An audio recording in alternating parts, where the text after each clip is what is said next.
Saudara-saudari yang terkasih, jumpa lagi dalam Renungan Harian Pelita Hati hari ini, Selasa tanggal 2 Februari 2021, bertepatan dengan pesta Yesus dipersembahkan di Bait Allah. Bersama saya Romo Thomas Suratno SC dari Paroki Cilandak, Jakarta Selatan, mendengar dan merenungkan sabda Tuhan, yakni firman Tuhan yang tersurat dalam Injil Lukas, bab atau pasal 2, ayat 22 sampai dengan ayat 40.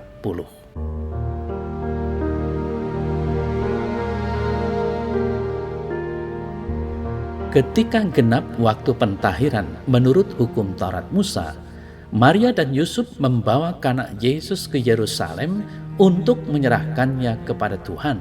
Seperti ada tertulis dalam hukum Tuhan, semua anak laki-laki sulung harus dikuduskan bagi Allah. Juga mereka datang untuk mempersembahkan korban menurut apa yang difirmankan dalam hukum Tuhan, yaitu sepasang burung terkukur atau 2 ekor anak burung merpati. Waktu itu adalah di Yerusalem seorang bernama Simeon. Ia seorang yang benar dan saleh hidupnya yang menantikan penghiburan bagi Israel. Roh Kudus ada di atasnya, dan kepadanya telah dinyatakan oleh Roh Kudus bahwa ia tidak akan mati sebelum melihat Mesias, yaitu Dia yang diurapi Tuhan.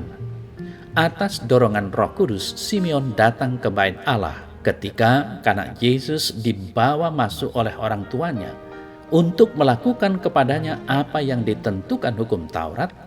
Simeon menyambut anak itu dan menatangnya sambil memuji Allah, katanya, "Sekarang Tuhan, biarkanlah hamba-Mu ini pergi dalam damai sejahtera, sesuai dengan firman-Mu.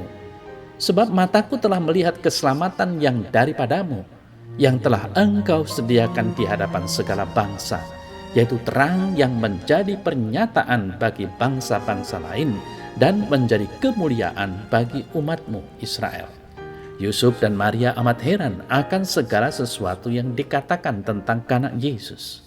Lalu Simeon memberkati mereka dan berkata kepada Maria, ibu anak itu, "Sesungguhnya anak ini ditentukan untuk menjatuhkan atau membangunkan banyak orang di Israel, dan untuk menjadi suatu tanda yang menimbulkan perbantahan, dan suatu pedang akan menembus jiwamu sendiri, supaya menjadi nyata pikiran hati banyak orang."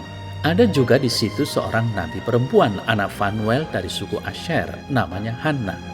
Ia sudah sangat lanjut umurnya.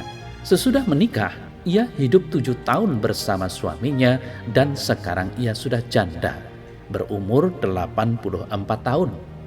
Ia tidak pernah meninggalkan Bait Allah, dan siang malam beribadah dengan berpuasa dan berdoa.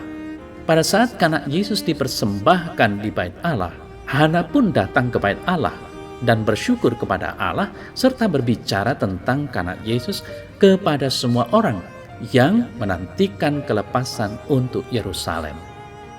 Setelah menyelesaikan semua yang harus dilakukan menurut hukum Tuhan, kembalilah Maria dan Yusuf serta anak Yesus ke kota kediamannya, yaitu Nazaret di Galilea.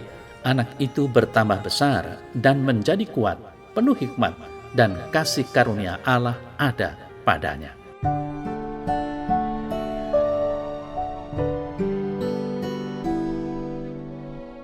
Saudara-saudari yang terkasih, persembahan di Bait Allah mengindikasikan bahwa keluarga Yesus adalah umat Yahudi yang menyadari dengan sepenuh hati bahwa Bait Allah adalah tempat kediaman Allah. Semua orang Kristiani mempunyai hubungan kekeluargaan oleh karena Yesus. Dan pada kenyataannya, Paus Yohanes Paulus II yang sekarang sudah menjadi seorang santo, mengatakan bahwa orang-orang Yahudi adalah saudari-saudara tua kita dalam iman.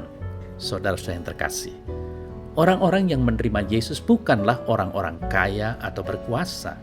Allah justru memanggil mereka yang miskin dan tidak memiliki kekuasaan duniawi, yang memasrahkan hidup mereka sepenuhnya kepada belas kasih Allah.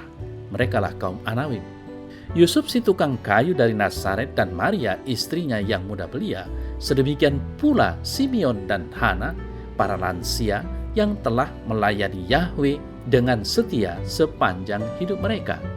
Saudara saya terkasih, peristiwa Yesus dipersembahkan di bait Allah mengingatkan kita akan cerita Hana yang mempersembahkan Samuel kepada Eli, imam di tempat ibadat di Silo. Eli merupakan pralambang Simeon dan Hana. Perjanjian Lama merupakan pralambang dari Hana dalam warta Injil hari ini. Hana dan Simeon merupakan orang-orang yang rendah hati yang menyambut kedatangan dan menerima Yesus di bait Allah. Para pemimpin agama Yahudi pada waktu itu tidak dapat mengenali siapa Yesus. Namun tidak demikian halnya dengan dua orang tua suci ini yang memiliki kerendahan hati dan hati mereka yang memang terbuka untuk itu. Mereka justru mengenali siapa Yesus sebenarnya. Sungguh terberkati dua orang suci ini. Kelak dalam khotbah di bukit, Yesus bersabda, "Berbahagialah orang yang suci hatinya, karena mereka akan melihat Allah." Saudara-saudara yang terkasih, di samping itu, warta Injil hari ini mau mengingatkan kita bahwa tempat ibadah atau gereja dimaksudkan pertama-tama sebagai tempat perjumpaan manusia dengan Allah. Dalam ibadat, sering kita, manusia beriman, memberikan persembahan, dan persembahan utama seharusnya adalah diri kita sendiri. Hanya dengan mempersembahkan diri, kita bisa berjumpa dengan Tuhan yang juga memberikan dirinya bagi kita.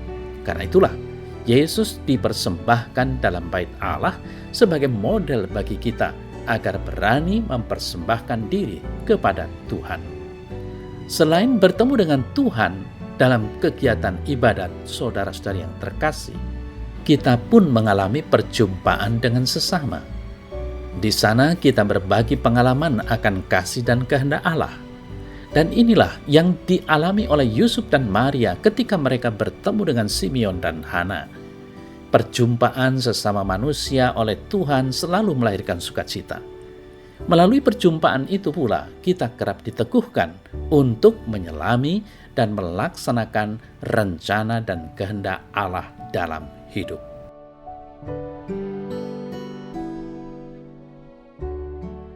Dalam nama Bapa dan Putra dan Roh Kudus. Amin. Ya Yesus, Engkau adalah Tuhan dan Juru Selamatku. Tolonglah aku untuk memiliki kerendahan hati seperti Simeon dan Hana, agar aku mengenali dan dapat memandang-Mu ketika Engkau hadir di tengah-tengah kami. Amin. Dalam nama Bapa dan Putra dan Roh Kudus. Amin.